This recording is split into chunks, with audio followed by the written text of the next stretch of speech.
Okay, good morning, world. How are we today? Windows up. Good morning. Yeah, so today is Tuesday. And how are we? How are we?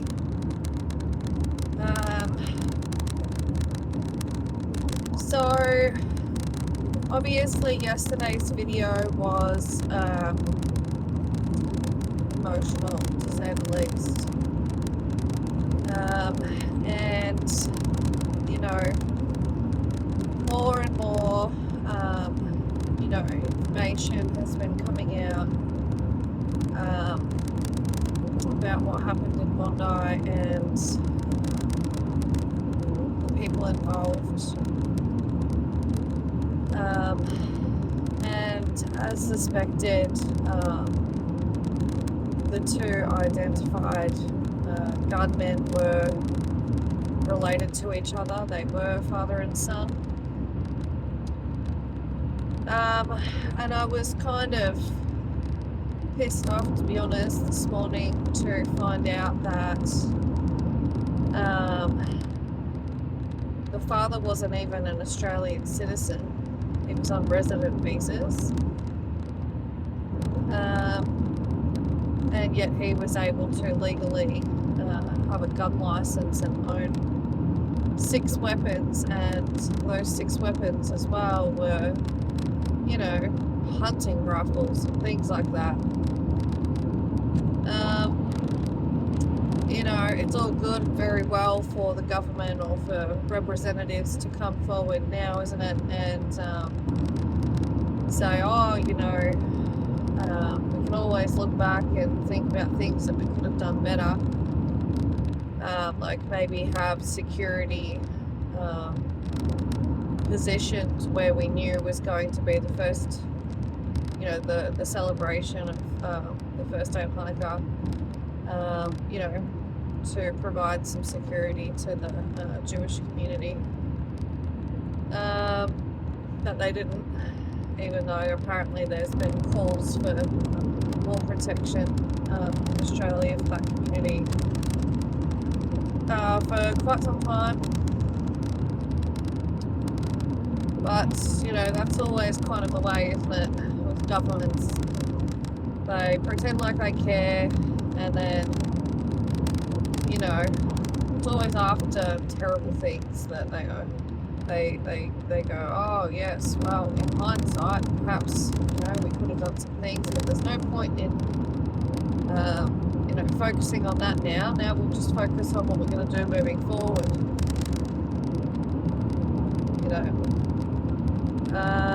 and yeah, in regards to this POS,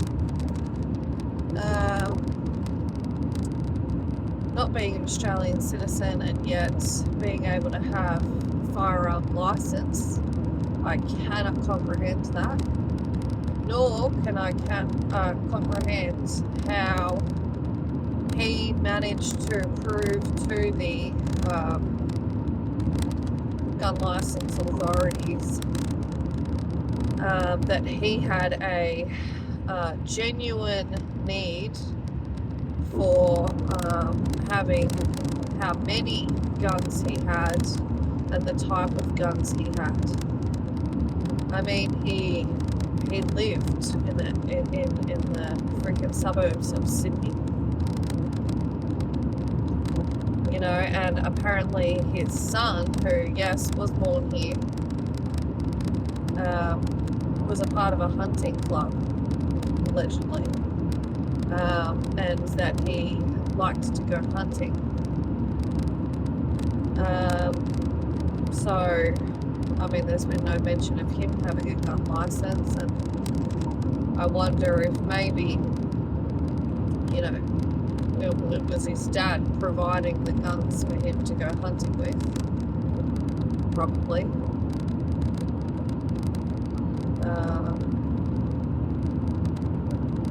They lived together apparently.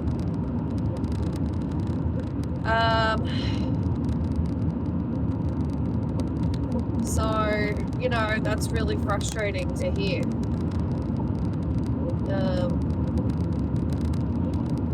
You know,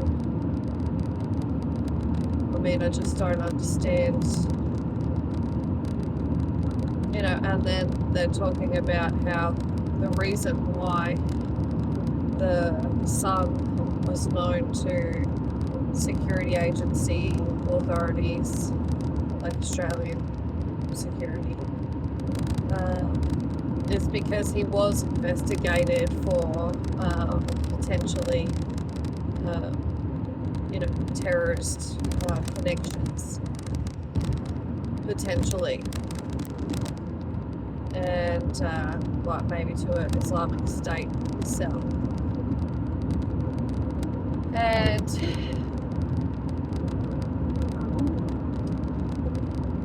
you know, it was deemed that he was no immediate risk of you know, stuff to do with that. But then look what he's gone on to do with his father. I mean, how deeply was he assessed or investigated? Did they just look at a few Facebook posts? You know,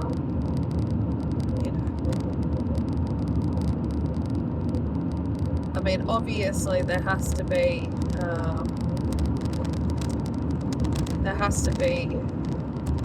evidence of their interest in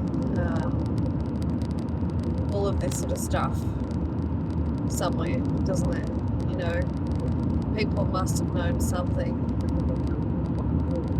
You know, if they're being investigated by, you know, basically like terrorist security for Australia, how did they not uncover something prior in their investigation?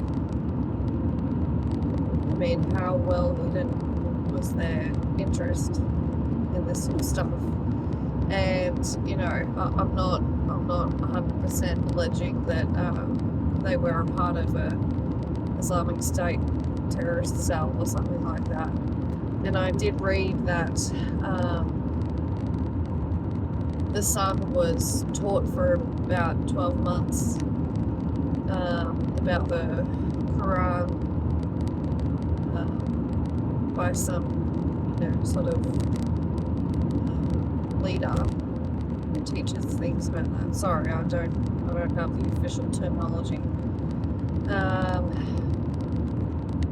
And he said as well that, you know, the Quran says that if you take one life, if you take one innocent life, it's the same thing as killing all of humanity, and that it is, you know, strictly forbidden in their religion. Sorry. You know, but this whole Islamic State thing, right, is that they like to interpret teachings and religious books in a very different way, don't they? And that they're convinced that if they commit these violent acts and take lives, that they will be greatly rewarded in the afterlife. And, you know, they perceive even other Muslims who don't follow this Sharia, I believe it's called Sharia law, they even think that other Muslims are like traitors, disbelievers, unbelievers, and you know, it's like they want to have retribution or revenge or something like that on anyone who doesn't follow their interpretation. And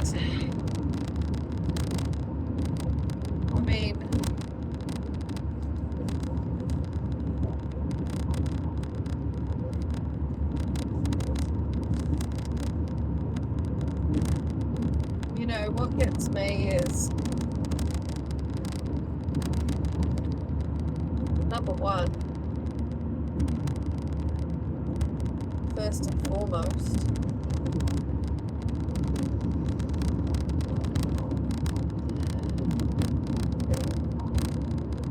where does it say anywhere in any of your false interpretations of these laws, this religion, these books? Where does it say anywhere that a child could also be taken?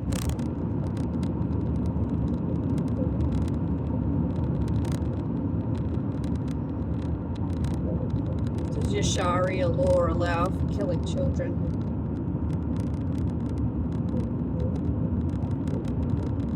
Does your interpretation,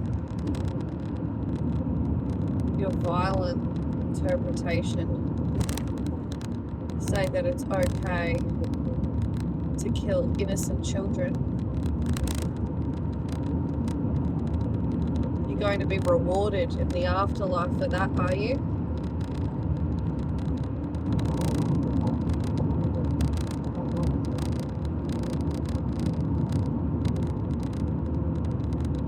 And who is it that deems who's innocent and not you? Flawed you. Because we're all flawed. It doesn't matter what religion you follow and deem to be the correct one. We're all flawed. You are not perfect.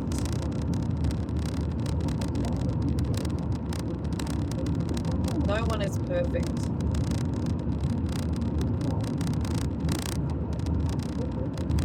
And I can't wrap my head around the fact that even extremists, people who take whichever, it doesn't matter what religion we're talking about, anyone who takes any religion so extreme and interprets things to validate violent acts, are you really willing to risk what's going to happen to your soul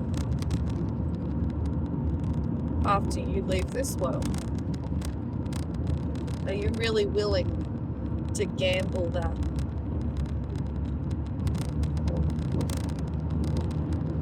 Because that's a really big gamble.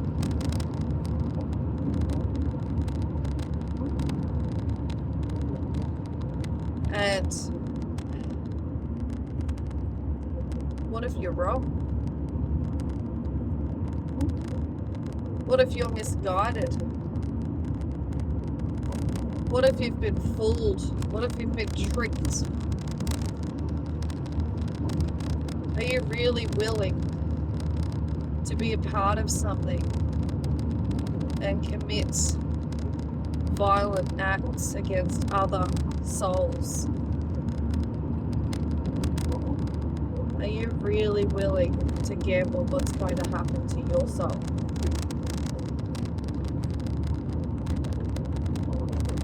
The only God that there could be that would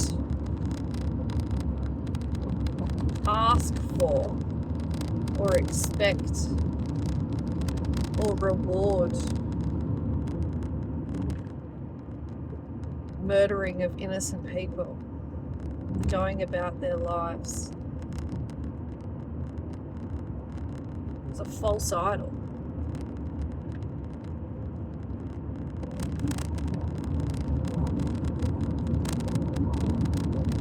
It's a false god. And you know, I believe there has been a spiritual war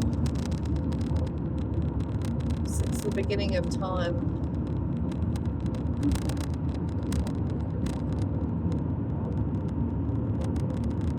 With maybe spirits who, beings who, maybe they were fallen angels.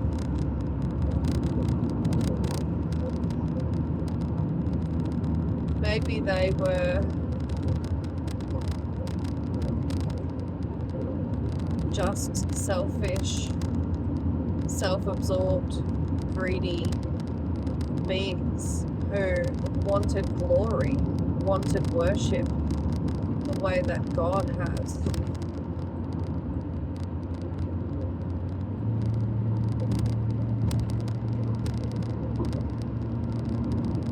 And so they lie and trick people into believing that they're a true God. It's like with Satan.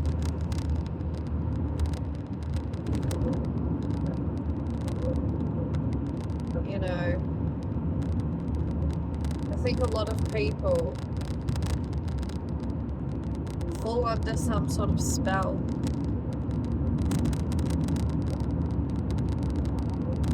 Trickery.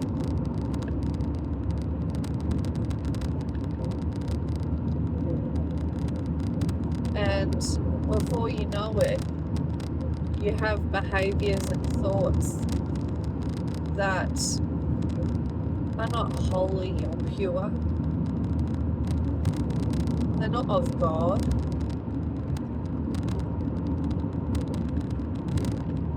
They're not good.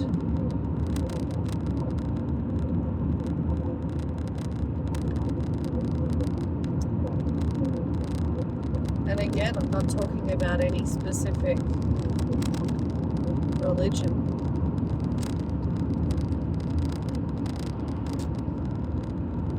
I think that there's potential for it to happen in any religion. You know, religion is something that people really ought to be very careful with.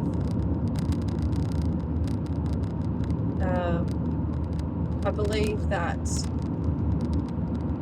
it is helpful to have discussions interpreting religious texts in groups or with other people to get feedback, to sort of get ideas off of each other of what you believe something means. And obviously a teacher in that religion is your best bet, like an official teacher, like a leader.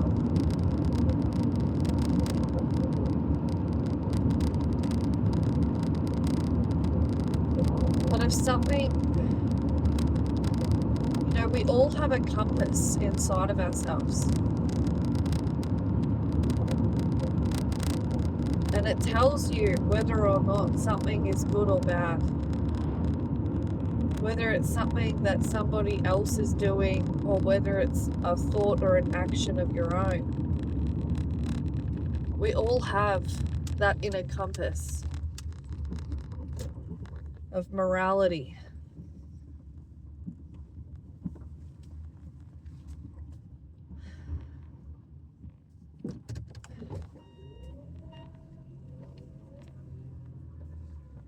And your inner compass should tell you. It should tell you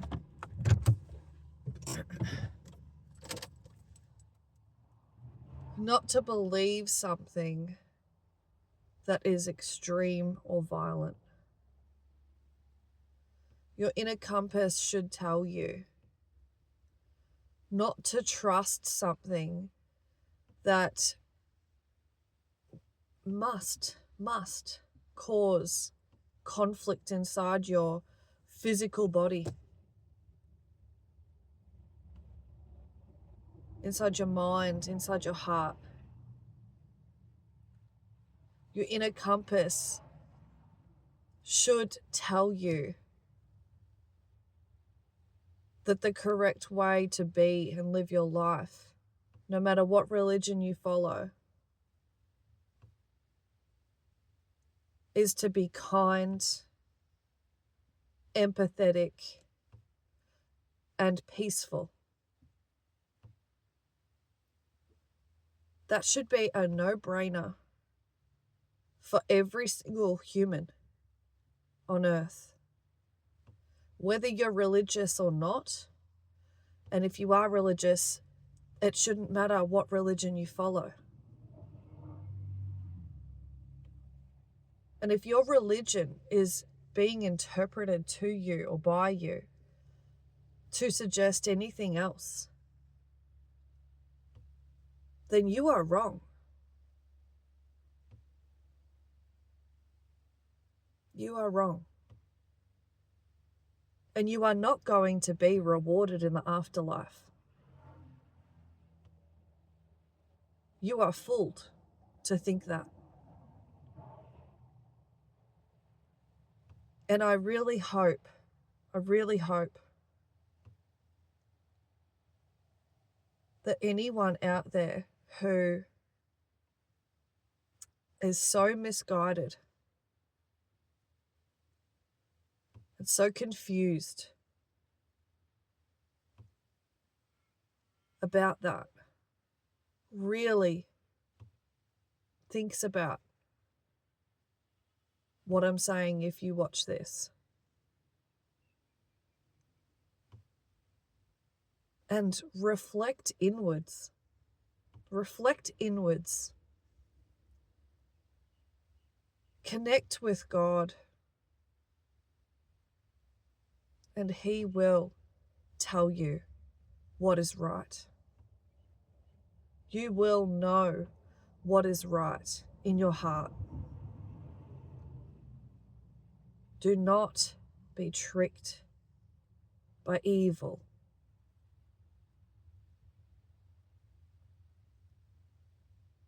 Do not let evil misguide you.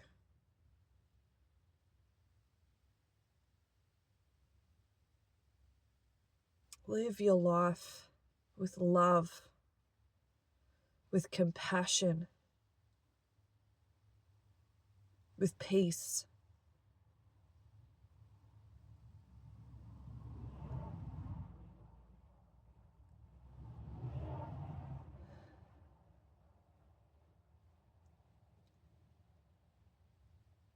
Maybe from time to time in your life, all of us,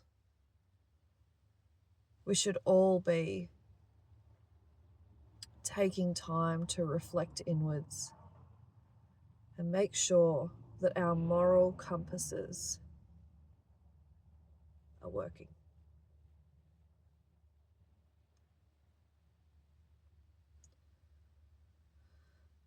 Okay. I hope that everybody has a good day. I understand that's extremely hard for some people.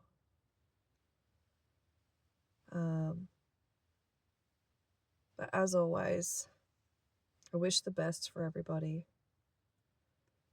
I hope you all have a blessed day.